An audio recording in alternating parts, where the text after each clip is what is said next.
Looks like we have our next guest is kind of queuing up. Amanda, do you have anything else to share with us today? I really appreciate you spending some time with us here. Yeah, it's been fun. I'm just glad to see everyone kind of figuring out ways to socialize and get together. And I'm sure Zach will hit his record. I'm guessing he'll be 11:45. Okay, that's your official guess. We'll write that down. He'll get under the 12 for sure. Cool. All right. Well, thank you so much. Yeah, thanks.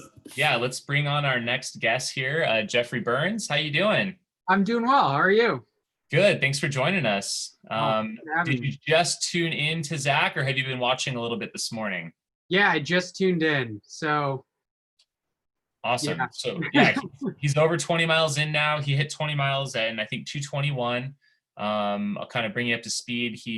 He's switching back and forth between a couple treadmills. Maybe how you like switch shoes a little bit. I think they're trying to keep the sweat off as well. He's kind of wiping it down a little bit. But yeah, he's had a couple bathroom breaks early on, so hopefully that calms down a little bit. But yeah, excited to have you in and get your take on some things. And I've got some questions for you. I know that are you still a student in kinesiology? Are you I am beyond not. that now? I'm a PhD, Dr. Awesome. Jeffrey Burns. Doctor, all right. Yeah. And I know you have a lot of experience as well running 100Ks and all kinds of things. So fast stuff. So yeah, I would love to hear your take on what Zach's attempting to do today, and maybe some of the kinesiology aspects of maybe running this far on a treadmill. Zach, up till this point, the longest he's gone on a treadmill is 30 miles. And I'm not sure what you've done on a treadmill. So maybe walk us through a little bit of that and what he can expect and what one can expect on a treadmill that long. Yeah, the longest I've run on a treadmill is 25 miles. I actually had a week last year where we had in Michigan, and I mean the rest of the country is kind of like this, but just the most brutal winter ever. Like we had days that were minus 40. You can say that minus 40 both Celsius and Fahrenheit for all the international viewers out there, because that is the temperature at which those two cross over. Anyways, brutally cold. So I was like, I'm gonna try and do a big week of training entirely on the treadmill. So I ran, I can't remember, I'd have to check back, but it was something like 110 or 120 miles a week, or in the week, on the treadmill, 13 runs.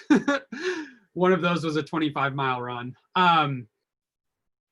So Zach's doing that all in one day today.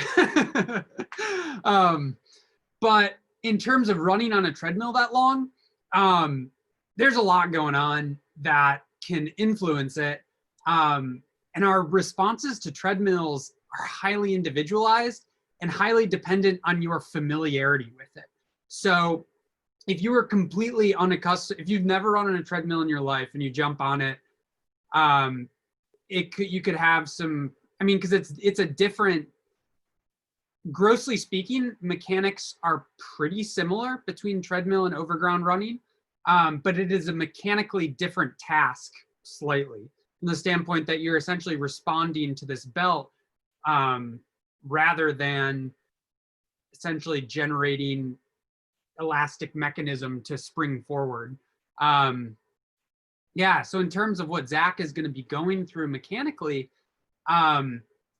it's going to be largely dependent on his own mechanics, but also his level of practice on the treadmill. And I talked to him for a while last week, and he said he's been using it quite a bit in the lead up to this. So I don't think he's going to have any issues in terms of, like, you know, you could see, like, I remember last year when I never run on treadmills ever, as like a matter of both sanity principle. I always had to kind of like, oh, I'm tougher than this. I can do anything in the winter. But so last year was the first time that I finally was like, this is legitimately, like, physiologically impossible to run outside. And I had a lot of hip issues when I jumped on the treadmill and started running it a lot. My hip flexors got just cranked because of, again, not used to that sensation of almost like lifting your legs in response to this, you know, the demands of the belt rather than generating the force to go forward. So everybody's going to have nuanced differences. I think knowing Zach and his mechanics and his style, I don't think he's going to run into any mechanical issues that he wouldn't have had outside and in his track races or anything like that. I would say the biggest bearing is probably less his own mechanics and maybe more the mechanics of the actual machine, because that's going to vary, treadmill to treadmill, model to model. That in itself could be probably the larger source of variation in his response. So you said he's switched a couple times.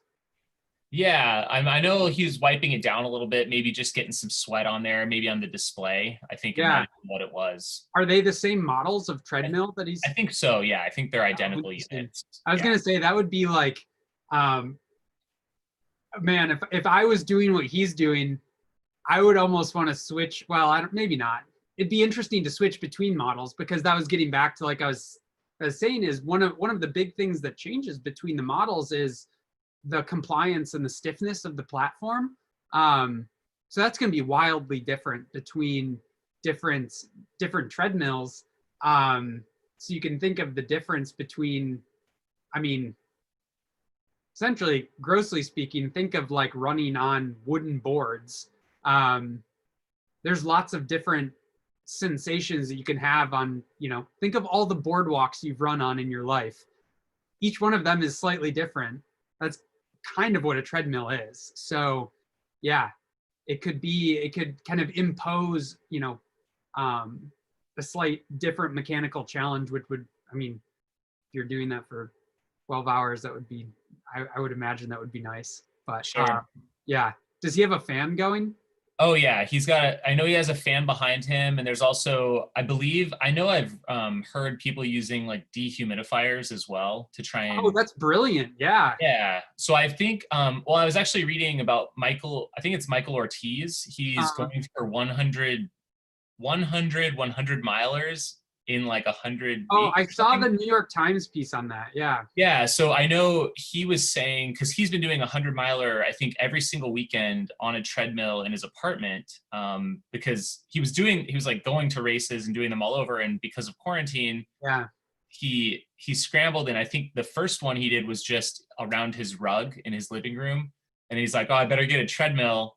And then he's been doing it on the treadmill since. And then I think he says he tries to crank it down so it's like, pretty cool, like, I don't know, 60 degrees or something. And then he's got multiple fans and a dehumidifier, and that seems to be the best, keeps the sweat low. And it's so funny. Yeah. Like I guess when you do anything, I think it's kind of the beauty in just methodical repetition.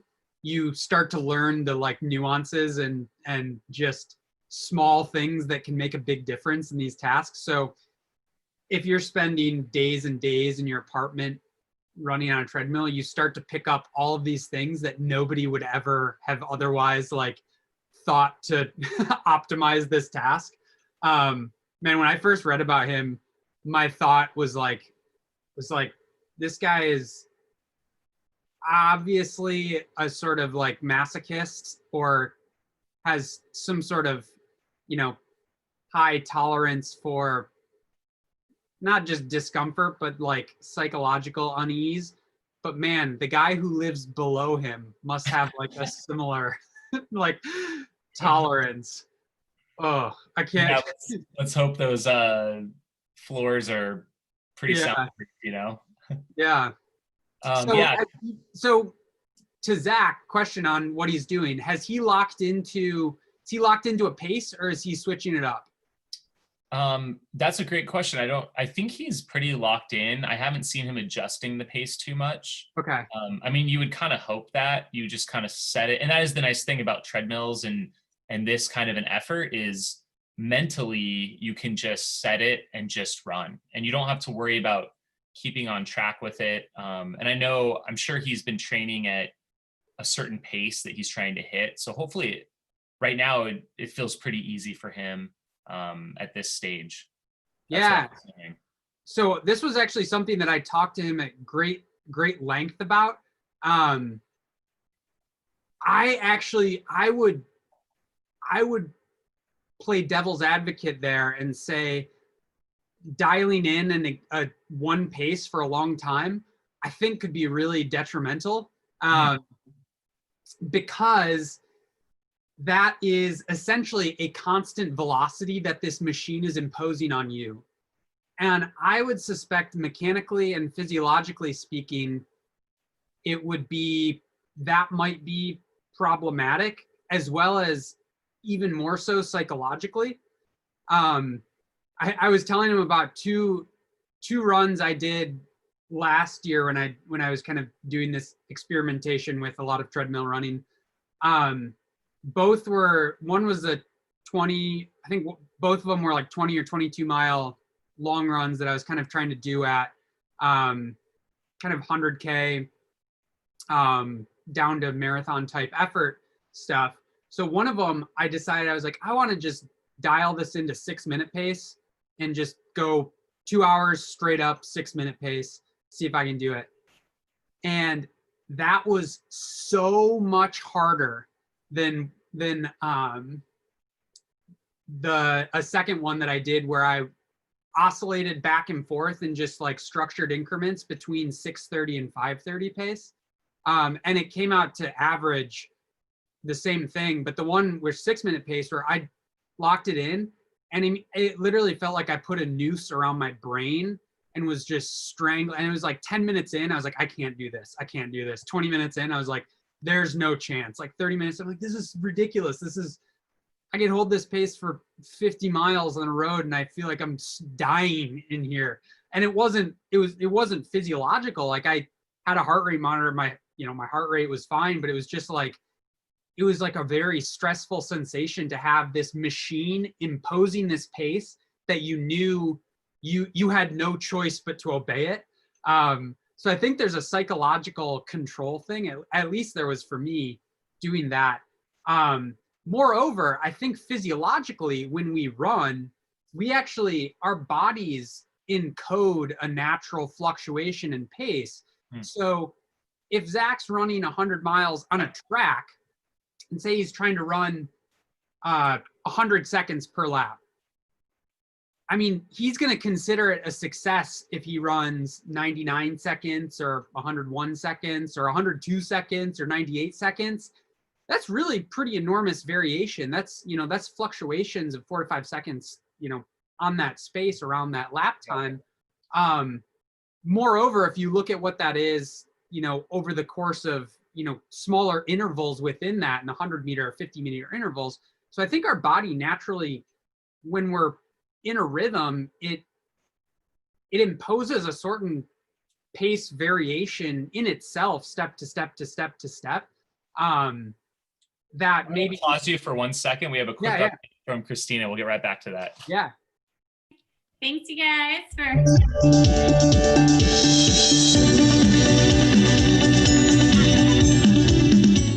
code up again for Fight for Freedom. Take a snapshot of that. Again, they are doing a $10,000 donation match today. So anything we can get put in towards that is going to help out a ton. It's always good to get some extra money going towards a charity. So take a snapshot of that and get that donation in. Our prize package for this hour is going to be an SFuels product pack. Reach out to us on social media and we will get those out to you.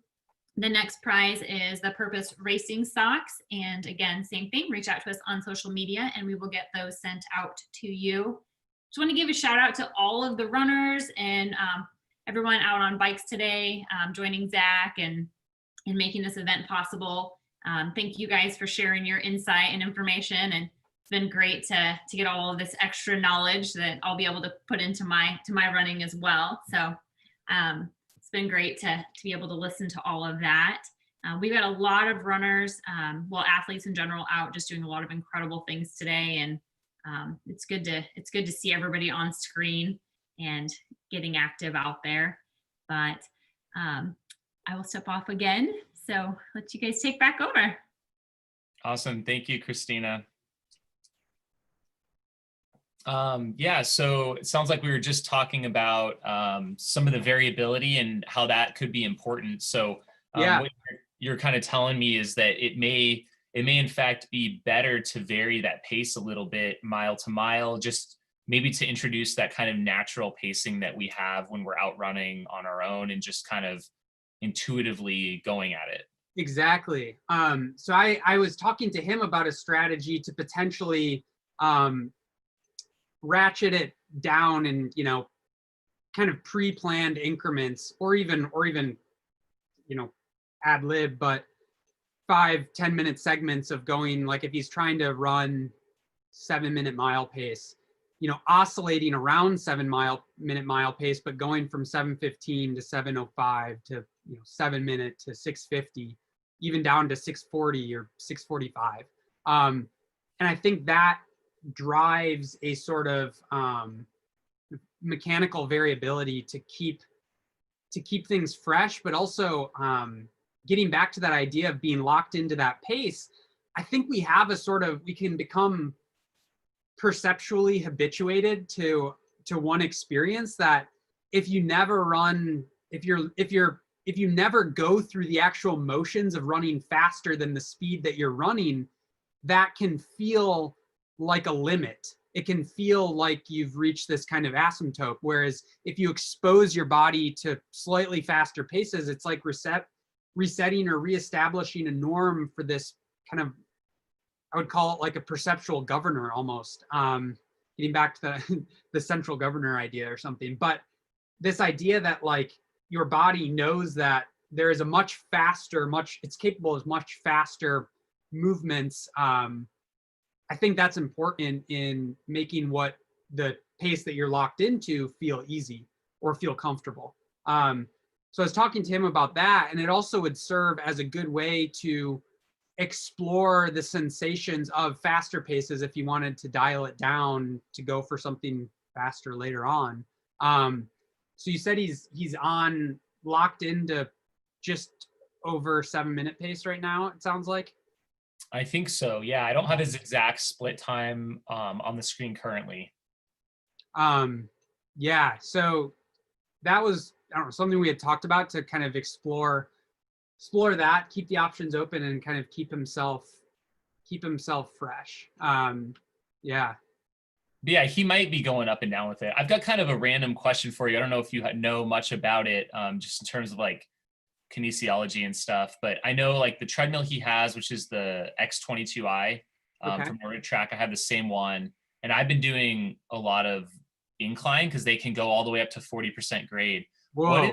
What is like, have you done anything like with something like that or tuned into that? Because I'm kind of curious, like if you're trying to do, let's say, the most vert possible in 1 hour, let's say, yeah, like what would be an optimal kind of grade versus like speed? Because I know I've tried to do an all-out mile at 40% grade, which was insane. It took me 25 minutes. wow. Going as hard as I could, and I was hiking a lot of it. But I'm curious, like, what would be that optimal grade that you could still kind of run, or is it better to power hike it? Yep. So there's a team of researchers at University of Colorado that asked this exact research question and explored it. I want to find the study right now just so I can answer your question. Cool. Because there is an optimal gradient at which running is no longer mechanically the best thing to do. And their question, it was actually a really good trail runner that was, I think, the lead author on it, because she wanted to ask the question of what's the optimal incline for a vertical K. Okay, perfect. Yeah. Yeah. Let me find it. I'm sorry to be. No, that's fine. I'm gonna have to do this challenge now. I feel like at the proper grade. So you're able to keep a running cadence during that is what they figured out. Yep. So, okay. So here it is. Let's see. So they found that between 20 and 35 degrees, it was kind of a moot point to run versus walk. And above 35, obviously, walking became better. The vertical K looks like,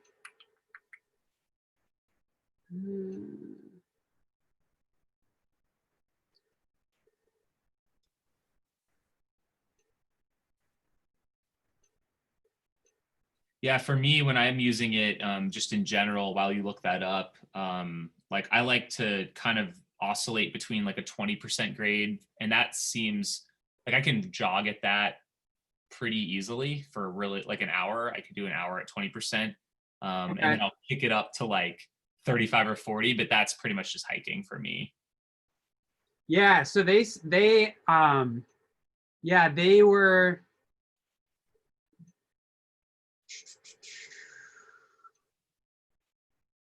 Yep. So they found that around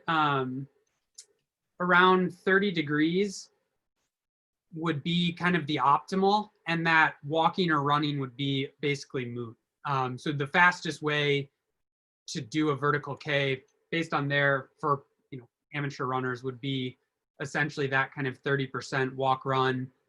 I suspect a really elite, mountain runner or trail runner can probably more efficiently. Well, it's interesting. The thing that makes elite mountain like ultra mountain runners is not just an ability probably to run up steeper slopes, but also the ability to really, really efficiently power hike. But I know with the vertical K record, that was running. It doesn't say what the, let's see.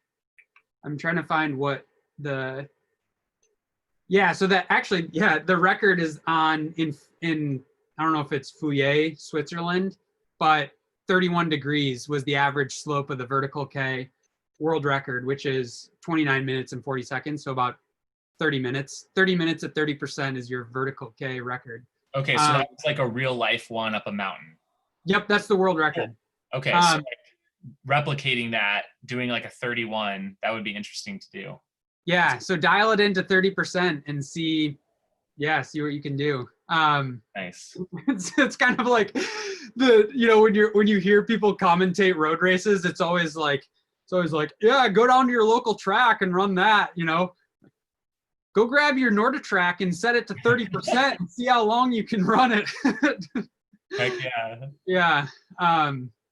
Yeah. So no, Cool. It's funny because treadmills that go that steep, that's like a non-trivial mechanical engineering task to make those. Oh yeah. The 40% is just insane. Yeah. There's not many trails out there that are 40% in the wild. No. I know me personally, I have to go cross country and I live in the desert, so I'm hopping over cactus and just shouldn't even be doing it really. Yeah. The forest is a different story, but yeah. Let's switch gears real quick. I know we have just a couple minutes left with you here. Talk about Zach's training leading up to this. It sounds like he'd been hitting like up to 120 miles per week in the last month, kind of getting ready for this. So, doing 100 miles should be, not that it's not an easy task, but he should be pretty ready for it. Is that have you done 100 miles yet? I have not. What would you do in training, or does that sound like a good buildup for what he's trying to do here? He's done some lactic threshold work and some long runs as well. Yeah. I know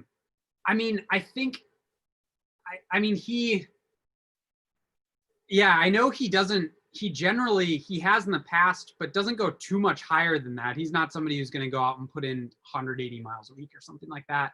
And I think once you start to stack consistent, not just consistent months, but consistent years on top of each other, which is what he's done, I think it becomes much less important to have anything big or extreme and just kind of occasionally expose yourself to, maybe bi-weekly, very stressful stimulus. So you've done, back-to-back long runs, I think is probably a specific thing for a 100-mile race. But yeah, you're not going to really need to do anything much faster than half marathon effort, which is, yeah, that kind of lactic threshold. Yeah, I don't think it sounded when I was talking to him, he was quite happy with the training rhythm he was in, back down a little bit for this race. So the only thing that I would have done differently is I probably would have spent a lot more time on the treadmill. Like if I was training for a 100-miler, I would probably do something similar, maybe a little bit higher mileage if it was my first time. But again, this isn't by no means his first rodeo in this. What's But kind of the importance of like specificity, right? I know that like when I've worked with coaches in the past, that's one thing they tell me to do is like you want to simulate the course that you're on or the surface you're on. So I know when he's getting ready for track races, which was his original goal race this spring, I know he was doing a lot of track races. So yeah, the importance, like you were saying earlier, of just getting used to the treadmill, right? Yep. So that's the one thing that I would do if it was me. I would be doing the majority of my running on the treadmill, which would, I think you would, that serves both a mechanical purpose, so you can habituate and fine tune any adaptations to both the surface as well as your own mechanical interaction with it. But then also the, I think the psychological and emotional response to that situation, you just drive in that familiarity. So it's no longer, and you iron out all of the other details, like probably discover that you need a humidifier, things like that. So yeah, I would probably do a little bit of that. But I also think that he's somebody who has, again, a fair amount of treadmill running under his belt, at least anyways. So yeah, that's the only thing that I think is probably going to be a little bit of an unknown for him, is that really, really long time on the treadmill. But there's also value in that. I think anytime, that's what I told him. This is the thing. I was like, go big, like trying to like go for 11 hours. like you have, this is a rare opportunity where it's something completely unknown. And it carries with it big risk, but you don't get, the later and later you go in your career, you don't get many opportunities to be totally new at something where you have no preconceived biases. So yeah, I think there's also the value in not having done anything like this on the treadmill before. He doesn't know, he hasn't layered on any expectations, so he can just go for it. And I really think that treadmill running is easier, psychologically harder for a lot of people, perceptually harder, but physiologically is easier than outdoor running. So there is opportunity to do something crazy if he is so tempted. So that's what I'm hoping for. And I think, yeah, I suspect he can run faster than he did outdoors. So. Nice. Well, it looks like we have our next guest here in the waiting room. Anything else you want to add before we sign off here? Nothing to add other than like I'm glad it's not me, but but I'm pumped to see him doing this, and it's awesome. This is, yeah, I think a really cool event, and I'll be following certainly the rest of the day. Awesome. Well, thanks for your time this morning. No problem. Thank you. Right on.